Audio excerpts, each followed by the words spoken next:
Hello बच्चों, तो finally भाई देखो एग्जाम की घड़ी आ गई जिसका हम सबको इंतजार था।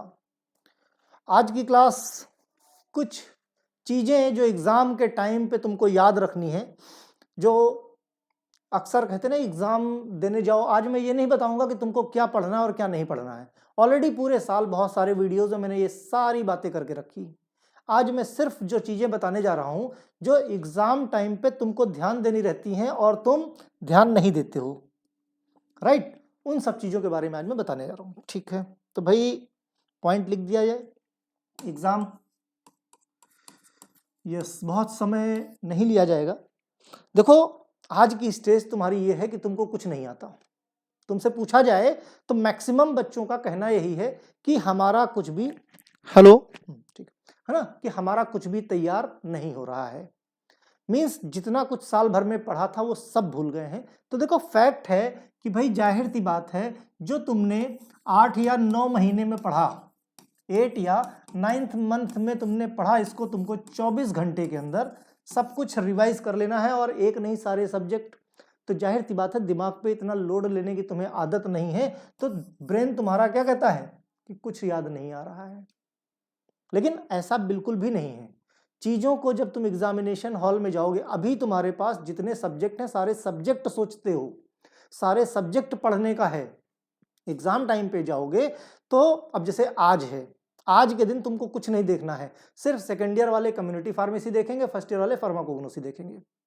हमने super model paper, magical model paper provide करा दिए हैं। शाम को यूट्यूब पे भी जो पेड मेंबर्स हैं उनके लिए, देखो मैं सोशल, देखो बहुत सारे बच्चे आजकल, मतलब जमाना देखो कि पूरे साल पढ़ाओ, इंपॉर्टेंट चीज बताओ, लाइव क्लास, सब कुछ, उसके बाद भी नाराजगी किस बात की है कि सर हमको सब कुछ फ्री दे दो।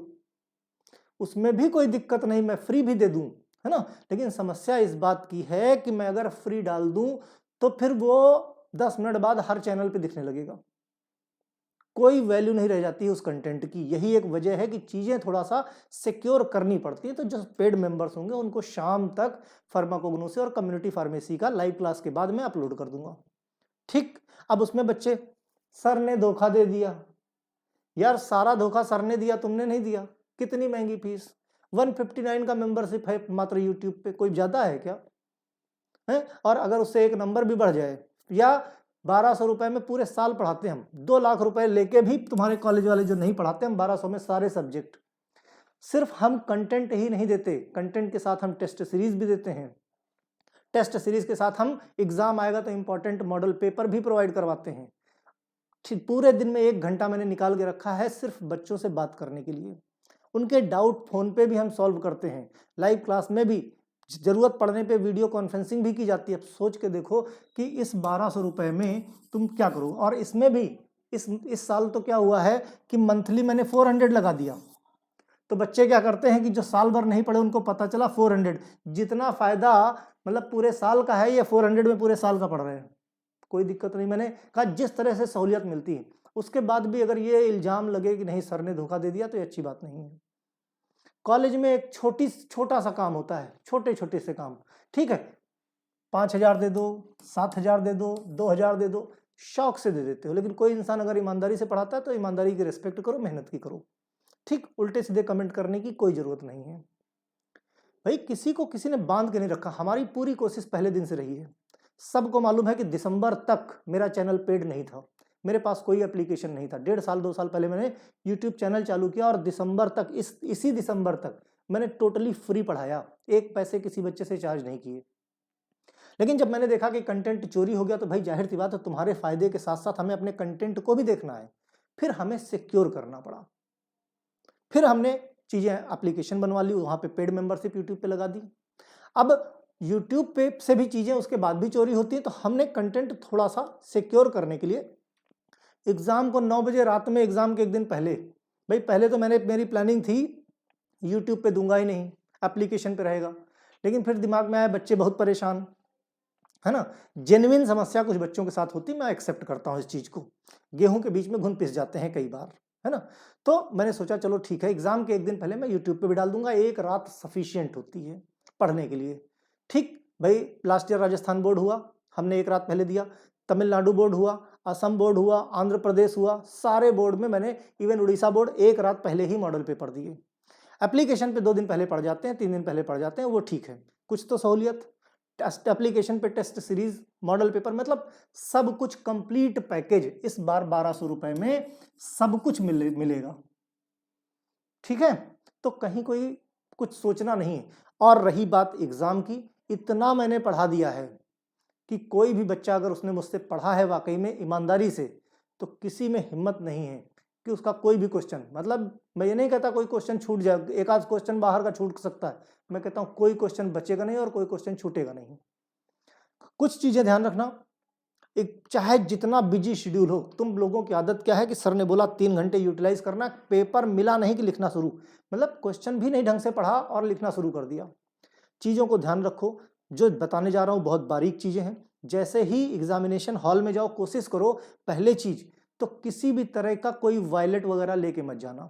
तुमको पैसे चाहिए आने जाने के लिए, पैसे रखना, एग्जामिनेशन हॉल में मत लेके जाना। ठीक। दूसरी सबसे बड़ी बात यह कि जेब में किसी भी तरह की एटीएम की पर्ची, किसी तरह की कोई पर्ची नहीं होनी चाहिए। एक दिन पहले हाथ पे लिख के कुछ मत देखना, अदरवाइज दूसरे दिन तक नहाते तो हो जल्दबाजी में, इंक लगी रह जाती है, ये प्रूफ होता है इस बात का कि मे बी कि तुमने चीटिंग की हो, है ना। अभी लिखा और मिटा दिया, तो हाथ दोनों एकदम क्लियर रहने चाहिए।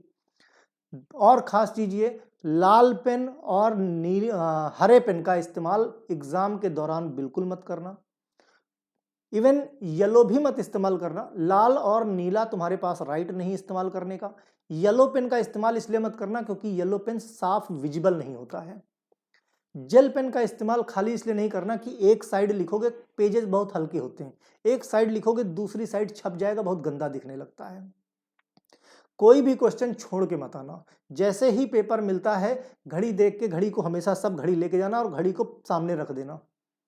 ठीक, घड़ी को सामने रख देना और 5 मिनट कुछ मत करना, 5 मिनट सिर्फ अपने पेपर पे फोकस करना। कम से कम हर क्वेश्चन को 3 बार पढ़ना और क्वेश्चन हमेशा पूरा पढ़ने की आदत डालो। तुम लोग क्या है, मैं लाइव क्लास लेता हूं ना, जब मैं क्वेश्चन करवाता हूं, मैं देखता हूं शुरू का वर्ड पढ़ लिया, अरे ये तो आता है, और तुरंत लिखना शुरू, ऐसा मत करना। पूरा क्वेश्चन पढ़ना क्या कहना चाहता है। धीरे धीरे करके तुम देखोगे कि जितने भी क्वेश्चन एग्जाम में आए हैं तुमको सब आते हैं। किसी भी तरह की हड़बड़ाहट मत रखना। कभी कभी होता है कि हमको बहुत सारा कंटेंट आता है, मान लिया पहला क्वेश्चन कोई आ गया, भाई पहला क्वेश्चन कोई आ गया और इस क्वेश्चन में तुमको सब कुछ आता है और ये क्वेश्चन पूछा गया है 3 नंबर में, तो देखो सब कुछ आता है, कोई फर्क नहीं पड़ता, जितना मैंने बताया है कंटेंट उतना ही लिखना। उसके बाहर का ज्यादा लिखोगे तो तुमको ज्यादा नंबर नहीं मिलने वाले, नंबर 3 ही मिलेंगे। 5 नंबर का है तो 5 नंबर का ही लिखना, 15 नंबर का लिखोगे तो भी 5 नंबर से ज्यादा नहीं मिलेंगे। लेकिन इधर तुमने अगर ज्यादा लिख दिया तो कहीं का पेज कम पड़ जाएगा, कहीं तुमको टाइम कम पड़ जाएगा। दूसरी बात, कई बार ऐसा होता है कि मे बी कि तुमको नहीं आता, सभी बच्चों के लिए बता रहा हूं कि भाई कोई क्वेश्चन तुमने देखा और वो क्वेश्चन तुमको आता ही नहीं है। अब इस सूरत में तुमको क्या करना है, इस सूरत में उस क्वेश्चन को तुम बहुत अच्छे से पढ़ो 3 बार। मैंने पहले दिन से कहा कि सिलेबस रट डालो, कहा है, ऑलमोस्ट लोगों को रटा हुआ है। इस क्वेश्चन को 3 बार पढ़ो बहुत अच्छे तरीके से और उसके बाद ये अंदाजा लगाओ कि ये क्वेश्चन किस यूनिट में है, या फिर किस यूनिट की जगह ये पता चल जाए किस चैप्टर में है। अगर कोई क्वेश्चन नहीं आता, नहीं समझ में आ रहा, तो ये आइडिया लगाओ किस यूनिट किस चैप्टर में है तुम्हारे सिलेबस में।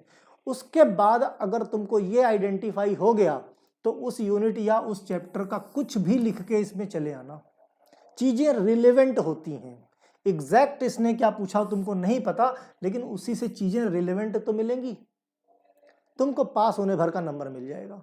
एग्जाम के टाइम पे एक एक नंबर की फाइट करनी पड़ती है, क्योंकि डिप्लोमा के एग्जाम में याद रखो, एग्जाम में ग्रेस मार्क नहीं होते हैं, ग्रेस मार्क नहीं मिलते हैं। एक नंबर से भी अगर गड़बड़ हो गया तो 1 नंबर से बैक लग जाती है।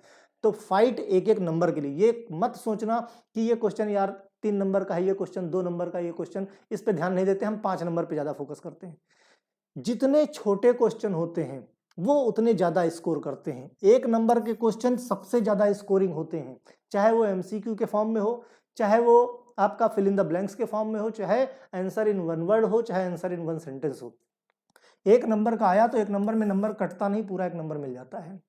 तो छोटे नंबर जितने हैं इन पे ज्यादा फोकस करना। तुम्हारा टारगेट मेन होना चाहिए कि भाई तुमको 24 नंबर कम से कम 80 में लेके आने हैं। आउट ऑफ 80 तुमको 24 नंबर मिनिमम रिक्वायरमेंट है कि इतने तुम्हारे आने चाहिए। 16 नंबर आई होप कि तुम्हारे कॉलेज से गए होंगे, ये मिला के तुम्हारा हिसाब किताब 40 का हो जाता है और ये पासिंग मार्क होता है। तो सबसे पहला तुम्हारा टारगेट ये 24 होना चाहिए।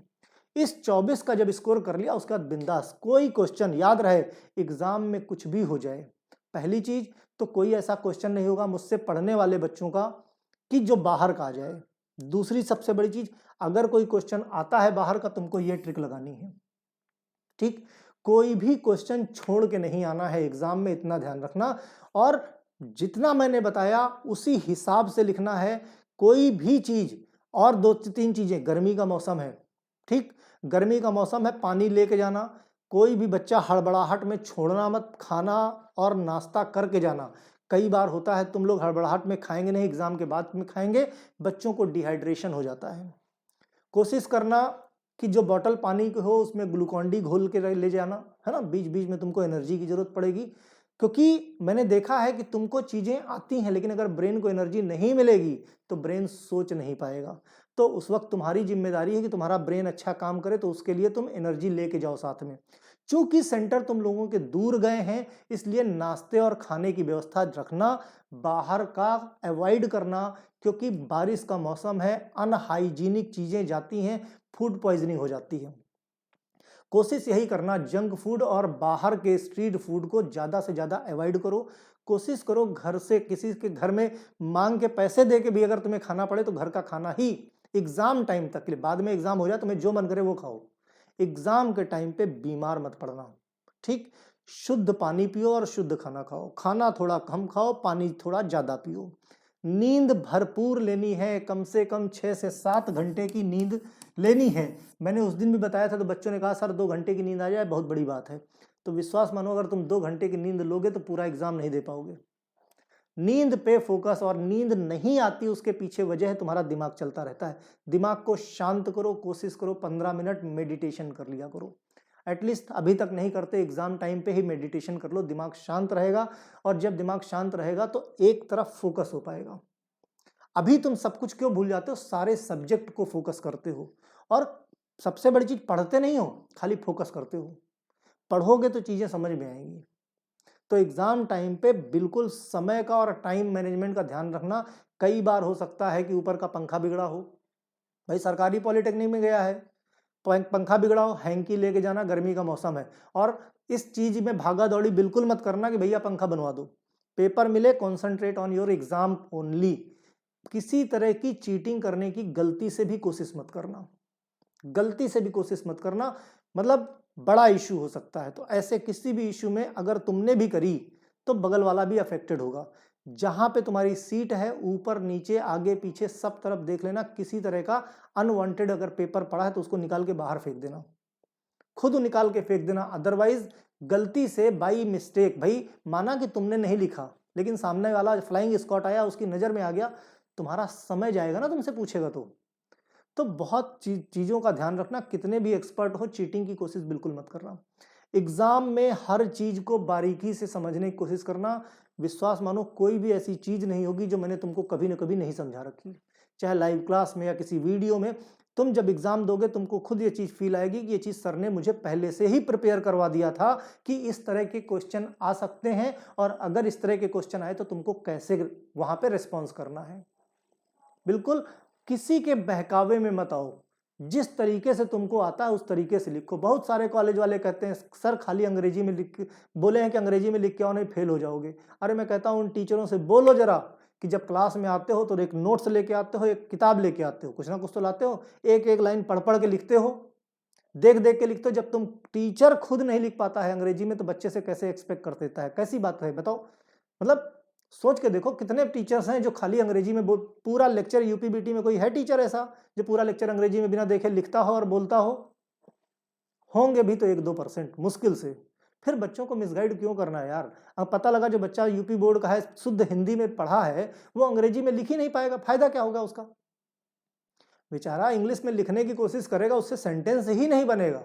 वो तो एग्जाम दे, पहली चीज तो क्वेश्चन पेपर पूरा नहीं कर पाएगा और फेल तो उसका होना शर्तियां हैं। तो ऐसी चीजें ऐसे टीचर्स को चाहिए बिल्कुल नहीं बतानी चाहिए, मतलब फालतू में मिसगाइड टीचरों को बच्चों को खासकर एग्जाम टाइम पे तो बिल्कुल नहीं करना चाहिए। मॉरल हाई करो, जो आता है बेटा बस सही लिखो, किसी तरह के हथकंडे शॉर्टकट अपनाने की जरूरत नहीं है। याद रहे कि बोर्ड आपसे ज्यादा होशियार है और हम टीचर्स आपकी तरह स्टूडेंट रहे हैं। तो आप क्या कर सकते हो हमें बहुत अच्छे से पता है, तुम्हारा तो हार्डली कॉलेज टाइम 2 साल है, हम लोगों का तो 7-7 8-8 साल का है कॉलेज टाइम में। और उसके बाद कॉलेज टाइम तो कॉलेज टाइम, इतने लंबे समय से जो हम लोग पढ़ा रहे हैं तो हर तरह के एक्सपीरियंस हमारे पास है। किसी तरह की कोई मतलब हथकंडे मत अपनाना। बहुत सारे बच्चे पैसे स्टेबल कर देते हैं, ये कर देते, कुछ फर्क नहीं पड़ता इन चीजों का। तो ऐसी कोई गलती मत करना, मोबाइल नंबर ये सब फालतू की चीजें हैं, ये सब मत करना। अपनी ईमानदारी पे भरोसा रखो। कोई कहता हमको इतने पैसे दे दो हम पास करा देंगे, किसी पे बिलीव मत करो। मैंने इतना तुमको पढ़ाया है, भरोसा रखो, सब बच्चे बहुत अच्छे नंबर से पास होंगे। और सबको एक बार फिर से ऑल द बेस्ट, किसी की नहीं, सिर्फ अपने दिमाग की सुनो। बहुत सारे लोग बहुत मिसगाइड करेंगे तुमको एग्जाम तक, ये कर दो वो कर दो, एग्जामिनेशन सेंटर में भी हो सकता है बहुत सारे बोले लाओ हम सेटिंग करा देंगे। अगर सेटिंग ही करनी थी तो पढ़े काहे थे, राइट? तो ऑल द बेस्ट, कोई ऐसा नहीं जो तुम्हें फेल कर सके, इतना याद रखो। ठीक है, चलो बाय।